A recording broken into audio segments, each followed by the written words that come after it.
So Vera was carrying a glass of champagne that she told me she'd bring up on stage. I left it there. Ah, she left it there. Image is image. Image is image, but the one image that she does have is of being absolutely blunt, which is a rarity in the Brussels bubble, if I can say that. You are frank. You are brutally frank. So give us your take on President Donald Trump and your relationship or your view of him since he's visiting tonight and we've already lost one of our major guests to Buckingham Palace. Good evening, ladies and gentlemen. It's a pleasure for me to be here, or it was a while ago before I got this first question. Well, my view on Mr. President Trump, I love the Duchess of Sussex.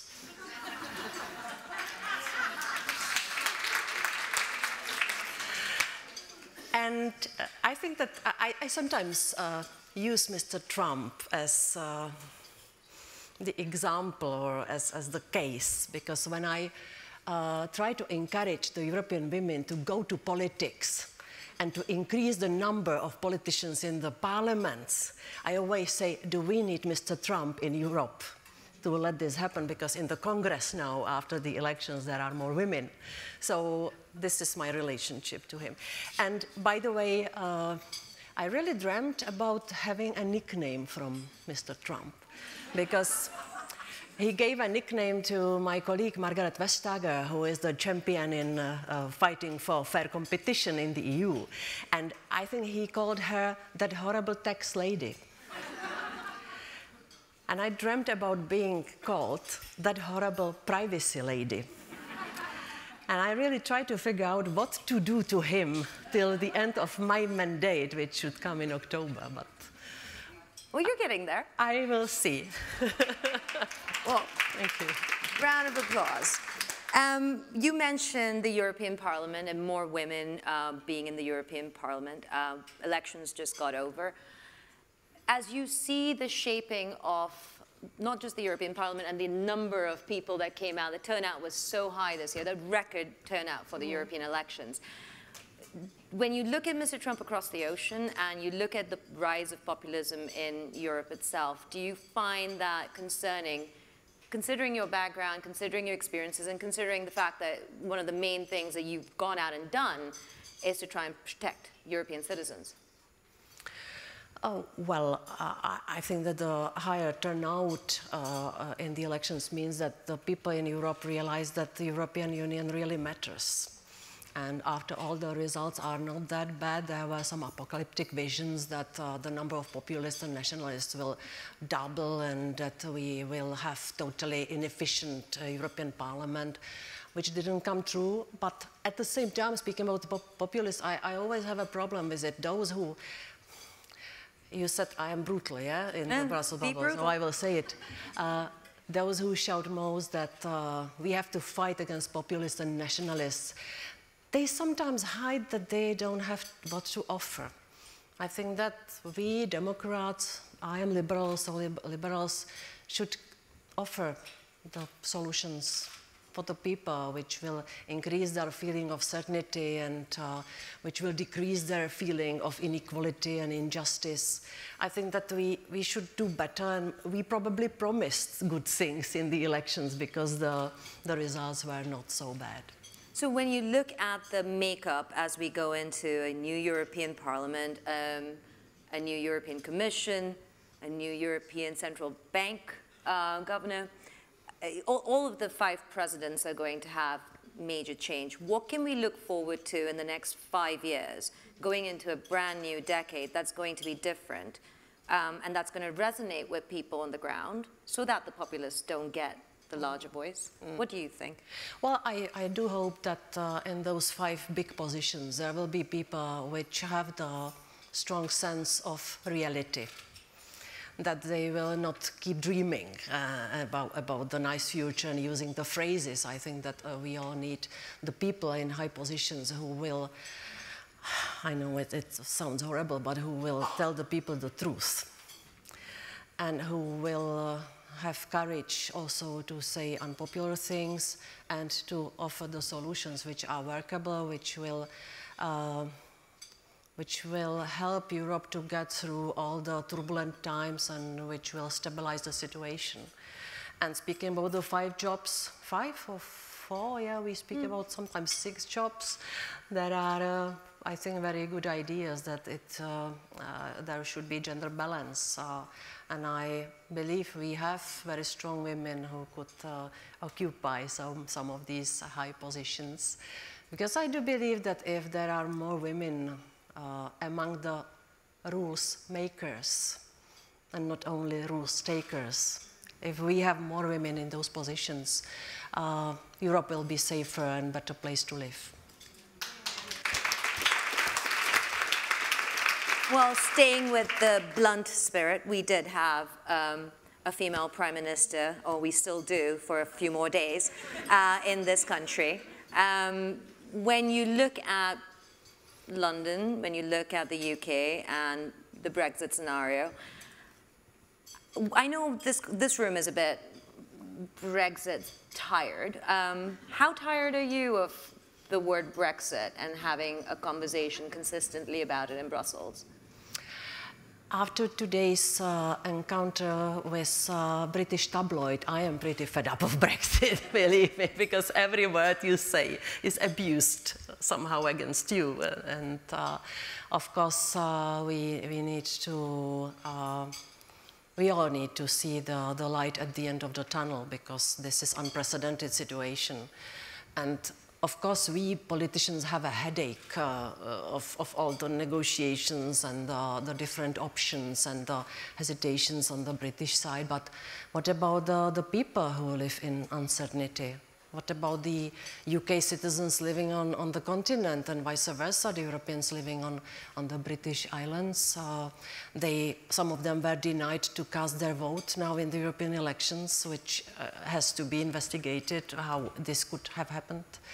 And the people live in uncertainty, and I think that we have responsibility. The lack of responsibility, I think, it's the key thing which I see very problematic. Do you think that we could pick up negotiations under a new government and under a new leadership? Or is this like the door is closed?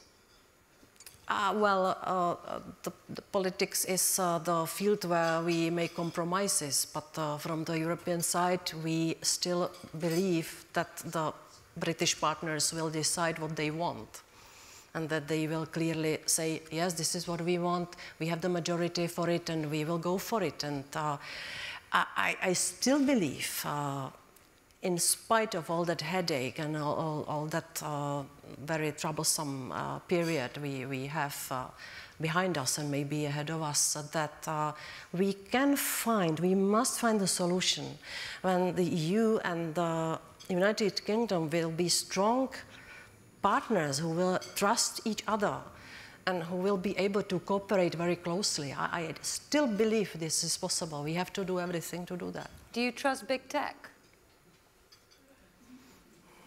You've led a big battle for privacy. They didn't warn me, this lady is so dangerous. For me, this is trust and check exercise with big tech. We have the GDPR. When you were introducing me, it was as if the monster will come to the stage. Now I'm a normal person, but the GDPR, it's quite a robust set of rules which should guarantee the protection of privacy. So this is where we have to be very tough, and we are very tough. We have some other regulations which in consumers policy, which I clearly said to the big tech coming from California, from Silicon Valley, these are European rules. And we have very demanding European consumers who expect you to comply with our European standards. This is not the case that you will import Californian law to the EU. But then there are also areas where I believe in agreement with the high tech. Speaking about removing hate speech, still in Europe we rely on the agreement that they will be removing hate speech, that they will clean up, that they will proactively cultivate the space they occupy. And here the agreement more or less works. I spoke to too many, or quite a lot of managers of big tech companies who confirmed to me that they don't want to be the instruments for terrorism, hate speech, child pornography, and many other fake news, disinformation, for spreading of all those horrible things, that they don't feel themselves good in such situation, that it was not intended to happen. And here I trust that they want to do more. So you see, it's a kind of love and hate affair. And my future Indian name one day maybe will be, that's the one who cancelled the Facebook account. Because this is indeed what I did, and it created a lot of waves. How come that the politician can cancel the Facebook account? You will be dead the next month. How will you communicate with the people? Well, I'm still alive, and I did it already 2 years ago. You had a Facebook account and then you shut it down just because of the amount of hate speech. I was fed up of it. So here's my question for you, because your grandmother at one point, I understand, told you that a woman is not heard. She should not be heard. And you've made sure that you've gone pretty much in the opposite direction to being heard. But you've paid quite a significant personal price. Vera, for those who don't know in the room, went to jail for 33 days for a crime that she was cleared of. It was almost a setup in some ways. It put her on this journey that has taken her to the European Commission as a commissioner for justice, and even made her go out and get a law degree just to make sure that this didn't happen again. You come from Eastern Europe. Your daughter, your life, you paid a huge price. Tell us a little bit about that. Thank you for asking me. This is a long time ago, and it doesn't hurt me so much anymore. In fact, I was accused of corruption by the people who stole the money from the national budget. They wanted to remove me from the ministry and to have a free right to use the money. And I didn't know that this can happen in the state where there is a respect to the rule of law. I simply didn't realize that they can accuse me of corruption. It was a horrible accusation. I was so badly offended by that. And they put me to jail, and I was, of course, horribly shocked, and I didn't know how my children took it. Outside, there was no possibility of contact. The moment when they detained me was shot by all the televisions. It was a very spectacular moment. It was a dirty political game also. And your daughter had paid a significant price for it. Well, yeah. My daughter, I was there 33 days, and then I went home, and my daughter collapsed, and the psychologists say that when you have a shock which you cannot swallow, something can happen to you, and her legs switched off, and she was 3 or 4 months in bed, and I was teaching her again to walk. And it was a mixture of a horrible and fantastic time for us, because we were, after all, together. I was always doing a career, not having time for my children. And suddenly I had my daughter in bed, not able to move. And she told me, read me fairy tales. I'm so happy that you are here with me. And she was 17. I speak about almost adult lady. And yet you kept going with this journey of getting your voice heard, getting your opinions heard. When you look at that personal journey that you went through, and you look at your role in Brussels today, and the fact that you grew up behind the Iron Curtain, how much does that really influence the way you try to communicate the divide sometimes that is perceived between East and West, the divide that sometimes is seen between information flows. How much of all of those personal journeys of yours really influence you? I would really like to build bridges between the West and East, because there are a lot of misunderstandings. On the West side, I think there is a kind of conviction that the East should imitate the West. And the East did a lot. We adopted a lot of legislation, and we reformed the institutions, and we really tried hard. But we cannot lose some kind of spirit and mentality and historical connections. And I think that there is still some remaining misunderstanding that we, in the East, we don't want to imitate the West. We wanted to come to the EU to enrich the EU by a special kind of experience and traditions and culture. This was the Czech President Václav Havel who used to say, if we are to join the EU because of the money and prosperity, it's better not to do that. We want to come to the club of European countries and bring something with us. And this is what I would like to encourage and help. Well, in the spirit of bringing something to this table, because Vera will be with us through dinner, make sure you bump into her because she's a lot of fun. We've got 30 seconds to go through some questions that could be conversation starters for all of you. Right. First answer that comes to mind. Favorite song? Hey Jude, the Czech version. Can we hum it? Now? She's a singer and she's a pianist, I'm not a singer at all. Oh, give it a shot. Now? Yeah. Come on. You can do it. And who will play? Yeah? Who will play? Oh, no one's going to play. If you want to just hum it here, that's good. No, just a little bit. Yes, go ahead. Hej Jude, co dá ti pláč, oči pálí a slzy zebou.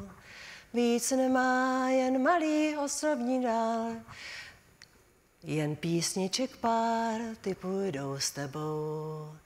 Svět je krásnej, svět je zlej, hej Jude, věř v něj, do vínku ti dal pár ran a boulí. A do těch ran ti sype sůl a pálí hůl. Tak you don't understand Czech, do you? I could invent something. That is, I have to say, a first for a European commissioner out of Brussels. But you deserve that. Thank you. Okay, the last 3 questions. Favorite book? I think Kundera, The Unbearable Lightness of Being. Favorite TV show? TV show, only the ones where I am displayed. No, I don't know. Okay, best place to eat in Brussels? I am prohibited to say that it's the canteen in the Commission. Best advice you ever got? Don't hunch. It was the advice of my aunt. Hi. What keeps you up at night? Some of the nightmares, the British tabloid, the horrible stories which the people write me by email. I am Justice Commissioner. I get the news about injustice.